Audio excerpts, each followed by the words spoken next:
I love anime. There's something so relaxing and exciting about starting a new series and falling in love with the characters. And I think anime is one of the best forms of media that has ever been produced. The blend of story and animation and art mixes all together to make something special, and in many cases, an unforgettable experience. Yet, there's one series which, for some reason, I find myself falling in love with again and again and again. Nisekoi, False Love.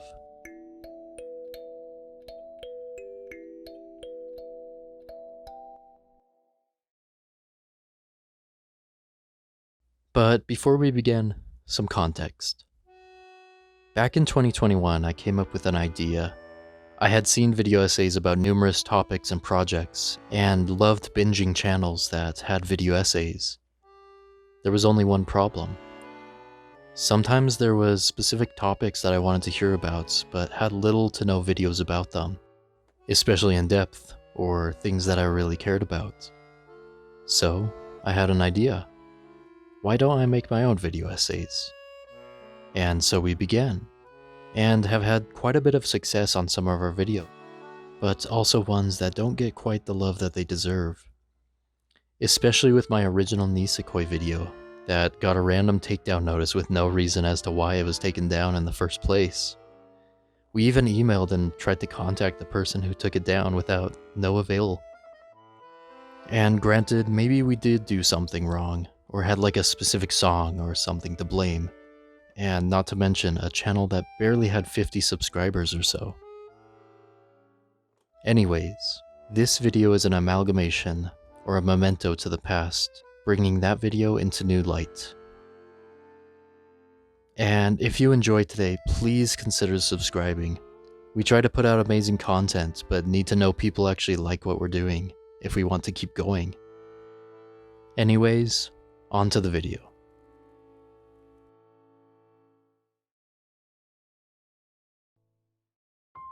In the year 2023, almost everybody knows about, or at least has heard of anime. Anime has become more mainstream these past few years, and with it, the rising generation has found greater love for it as well. Whether it be through a meme, or a video, or maybe even a childhood show or movie that you grew up watching, anime is now part of most people's lives. It's become another form of entertainment for many, some simply enjoying the artwork, maybe others who like the world-building experience that shows can have, and maybe even others that focus on the stories and characters above all else. This genre has now become so widespread in the world and has had such an impact on Western culture that it's actually pushing the way that we view film and animation these days. However, for this example, we're going to have to rewind time a bit. This isn't a current anime, let alone one recently.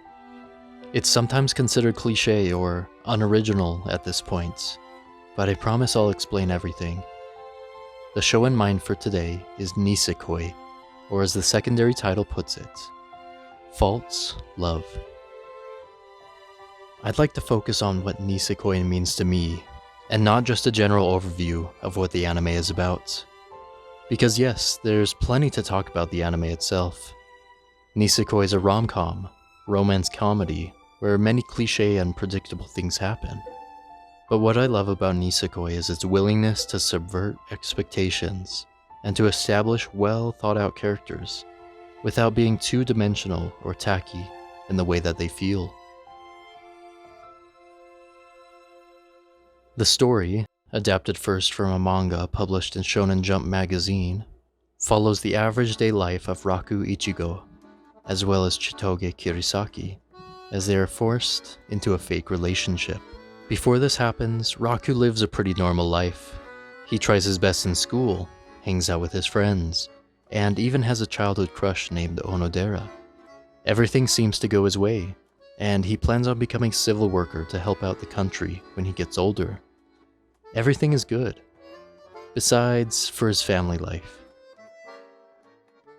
His dad is in fact a gang leader, and a prominent one at that point.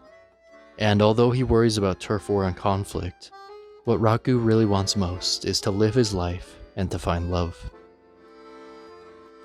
This is where Chitoge comes in, a transfer student from America, but also a rival gang leader's daughter. To end the war, the two families came upon the agreement to have the two date, or at least appear to be dating. Hi, future editor Hunter here. My mic likes to do this thing where it just picks up random noises or makes this buzzing noise from time to time. So you're about to hear that, so prepare your ears. Regardless, great halftime, so consider liking the video if you haven't. Alright, thanks. Catch you later. The chemistry between Ichigo Raku and Kirisaki Chitoge is basically non-existent. Yet the two have to learn to deal with each other to make things work out. There are a lot of misunderstandings, a lot of mistakes, but also a lot of sincere and heartwarming moments that this show has. The whole idea behind Nisekoi is the words false love. Raku, throughout the series, expresses his crush on Onodera, the childhood friend, and how he can never come to confess to her. While very similar, Onodera feels the same about him. Yet even as this goes on, he still wants to get to know and spend time with Chitoge, and starts to become closer to her as well. So while false love is explicitly explained, or to be understood to be the feelings between Raku and Onodera, it can also be used to explain the feelings that happen throughout this anime when Raku begins to understand a new love. Nisekoi reminds me of New Beginnings. Maybe it's a byproduct of it being one of my favorite anime, but do you know that feeling when you find that comfort book or movie, and you watch it just because everything feels at peace when you do? I get a little bit of that feeling at certain points throughout this show. The summer nights, the late night talks, which sometimes end in arguments between the main two characters, or even the finale of season 1, with the parallels between Romeo and Juliet and the RomCom story that this has. It's just a feeling of everything's going to work out. And I think that gives me peace, knowing that for my own life.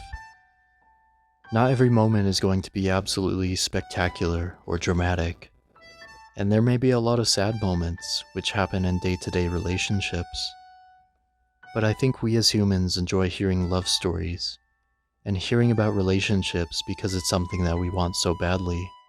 And although cliché, who says that "and they lived happily ever after" is such a bad thing? Nisekoi isn't or wasn't the most prolific or be-all end-all anime. However, this series perfectly encapsulates the feelings and emotions of falling in love, and what finding true love really means. It's a blend of the moments you love to watch, comedic jokes, and not everything being absolutely serious, but also not being shy about having real and raw moments. It's only natural for the series to explore ideas similar to these, but these parts make Nisekoi deeper and feels more familiar when watching them.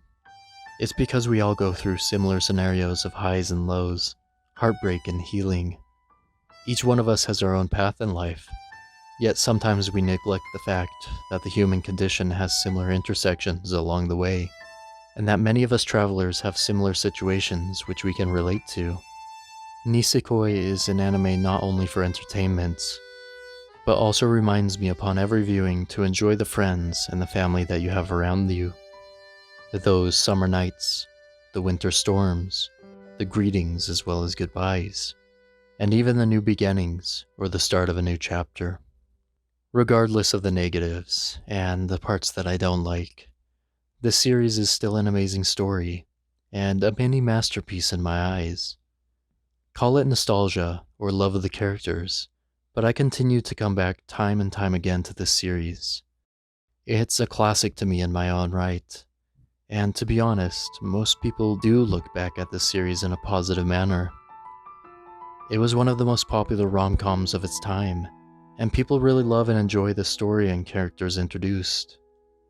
No matter who you were rooting for to find love in the end, each person was given a chance to shine, a chance to show off their best attributes, and a chance to change. The series may feel incomplete without a proper ending or send-off, yet for me, the final episode actually does an amazing job of capturing the spirit of the show, and I think it shares an amazing life lesson. Love isn't just about saying, I love you. Rather, love is the memories you make, the time you spend, and the people you surround yourself with. False love may start as just that, something that is false. Yet when you begin to know someone and have experiences with them, something that is false can also turn into something that is true, and also very, very real. Thanks for watching.